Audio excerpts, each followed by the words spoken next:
Clip number 884۔ اس clip میں آپ قرآن پاک کی سورہ حج کی آیت نمبر 23 سے 25 تک کی تلاوت، ترجمہ اور تفسیر قرآن صراط الجنان سماعت فرمائیں گے۔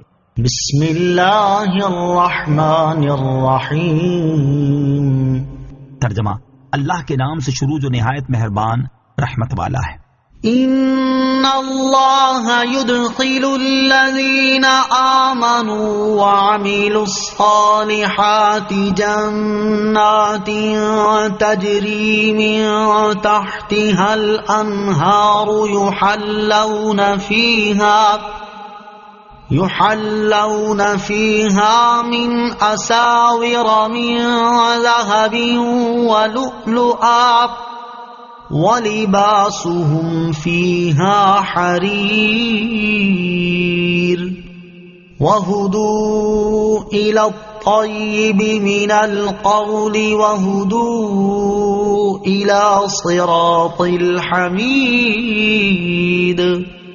ترجمہ، بے شک اللہ ایمان والوں کو اور نیک اعمال کرنے والوں کو ان باغوں میں داخل فرمائے گا جن کے نیچے نہریں جاری ہیں، انہیں ان باغوں میں سونے کے کنگن اور موتی پہنائے جائیں گے، اور جنتوں میں ان کا لباس ریشم ہوگا، اور انہیں پاکیزہ بات کی ہدایت دی گئی، اور انہیں تمام تعریفوں کے لائق اللہ کا راستہ دکھایا گیا۔ ان اللہ یدخل الذین آمنوا، بے شک اللہ ایمان والوں کو داخل فرمائے گا۔ اس سے پہلی آیت میں کفار کا عبرتناک انجام بیان کیا گیا، اور اب یہاں سے قیامت کے دن ایمان والوں اور نیک اعمال کرنے والوں پر ہونے والے انعامات بیان کیے جا رہے ہیں۔ چنانچہ ارشاد فرمایا کہ بے شک اللہ تعالیٰ ایمان والوں کو اور نیک اعمال کرنے والوں کو ان باغوں میں داخل فرمائے گا جن کے نیچے نہریں جاری ہیں، انہیں ان باغوں میں سونے کے کنگن اور ایسے موتی پہنائے جائیں گے جن کی چمک مشرق سے مغرب تک روشن کر ڈالے گی، اور جنتوں میں ان کا لباس ریشم ہوگا جسے پہننا دنیا میں مردوں پر حرام ہے۔ آیت میں بیان کی گئی جنتی نعمتوں سے متعلق 3 احادیث۔ اس آیت میں جنت کی جن نعمتوں کے بارے میں بیان ہوا ان سے متعلق 3 احادیث سماعت کیجیے۔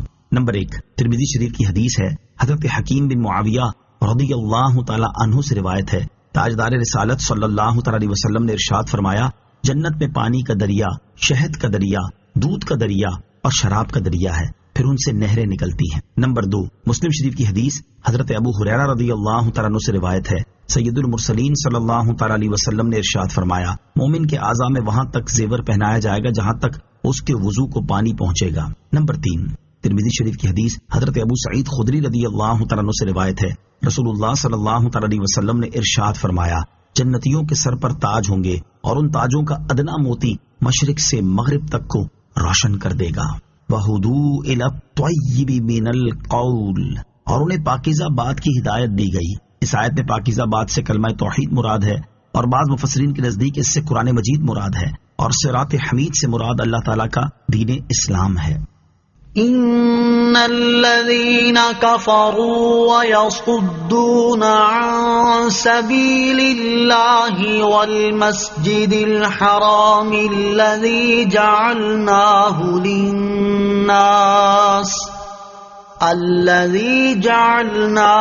للناس سواء العاكف فيه والباد ومن يرد فيه بإلحاد بظلم نذقه من عذاب أليم۔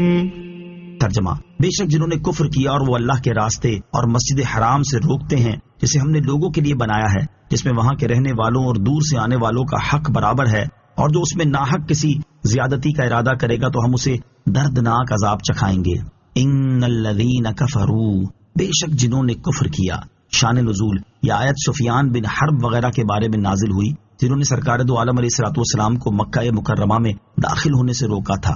اس پر ارشاد فرمایا کہ بے شک انہیں دردناک عذاب دیا جائے گا جنہوں نے کفر کیا اور وہ اللہ تعالیٰ کے دین اور اس کی اطاعت سے اور اس مسجد حرام میں داخل ہونے سے روکتے ہیں جسے ہم نے لوگوں کے لیے عبادت گاہ بنایا ہے، اور اس میں وہاں کے رہنے والوں اور دور سے آنے والوں کا حق برابر ہے۔ والمسجد الحرام، اور مسجد حرام، مفسرین فرماتے کہ اگر یہاں آیت میں مسجد حرام سے خاص کعبہ معظمہ مراد ہو، جیسا کہ امام شافعی رضی اللہ تعالیٰ عنہ کا بیان ہے، تو اس صورت میں آیت کے معنی یہ ہوں گے کہ مسجد حرام تمام لوگوں کا قبلہ ہے اور اس کی طرف منہ کرنے میں وہاں کے رہنے والے اور پردیسی سب برابر ہیں، سب کے لیے اس کی تعظیم و حرمت اور اس میں حج کے ارکان کی ادائیگی یکساں ہے، اور طواف و نماز کی فضیلت میں شہری اور پردیسی کے درمیان کوئی فرق نہیں، اور اگر اس آیت میں مسجد حرام سے مکہ مکرمہ یعنی پورا حرم مراد ہو، جیسا کہ امام اعظم ابو حنیفہ رضی اللہ تعالیٰ عنہ کا فرمان ہے، تو اس صورت میں آیت کی معنی یہ ہوں گے کہ حرم شریف شہری اور پردیسی سب کے لیے برابر ہے، اس میں رہنے اور ٹھہرنے کا سب کو حق حاصل ہے، جبکہ کوئی کسی کو اس کے گھر سے نکالے نہیں۔ اسی لیے امام اعظم ابو حنیفہ رضی اللہ تعالیٰ عنہ مکہ مکرمہ کی زمینوں کو بیچنے اور ان کا کرایہ حاصل کرنے کو منع فرماتے ہیں، جیسا کہ حدیث شریف میں ہے، نبی کریم علیہ الصلوۃ والسلام نے ارشاد فرمایا، مکہ مکرمہ حرم ہے، اس کی زمینیں فروخت نہ کی جائیں۔ وَمَن يُرِدْ فِيهِ بِإِلْحَادٍ بِظُلْمٍ، اور جو اس میں ناحق کسی زیادتی کا ارادہ کرے۔ مسجد حرام میں ناحق زیادتی سے کیا مراد ہے؟ اس کے بارے میں مفسرین کے چند اقوال ہیں۔ نمبر 1، اس سے شرک و بت پرستی مراد ہے۔ نمبر 2، اس سے ہر ممنوع قول اور فعل مراد ہے، حتیٰ کہ خادم کو گالی دینا بھی اس میں داخل ہے۔ نمبر 3، اس سے حرم میں احرام کے بغیر داخل ہونا یا حرم کے ممنوعات کا ارتکاب کرنا، جیسے شکار مارنا اور درخت کاٹنا وغیرہ مراد ہے۔ نمبر 4، حضرت عبداللہ ابن عباس رضی اللہ تعالیٰ عنہ فرماتے ہیں، اس سے مراد یہ ہے کہ جو تجھے قتل نہ کرے تو اسے قتل کرے، یا جو تجھ پر ظلم نہ کرے تو اس پر ظلم کرے۔ شان نزول، حضرت عبداللہ ابن عباس رضی اللہ تعالیٰ عنہ سے روایت ہے کہ نبی کریم علیہ الصلوۃ والسلام نے عبداللہ بن انیس بن خطل کو 2 آدمیوں کے ساتھ بھیجا تھا، جن میں ایک مہاجر تھا اور دوسرا انصاری۔ ان لوگوں نے اپنے اپنے نسب کی فخریہ باتیں بیان کی تو عبداللہ بن انیس کو غصہ آیا اور اس نے انصاری کو قتل کر دیا اور خود مرتد ہو کر مکہ مکرمہ کی طرف بھاگ گیا۔ اس پر یہ آیت کریمہ نازل ہوئی۔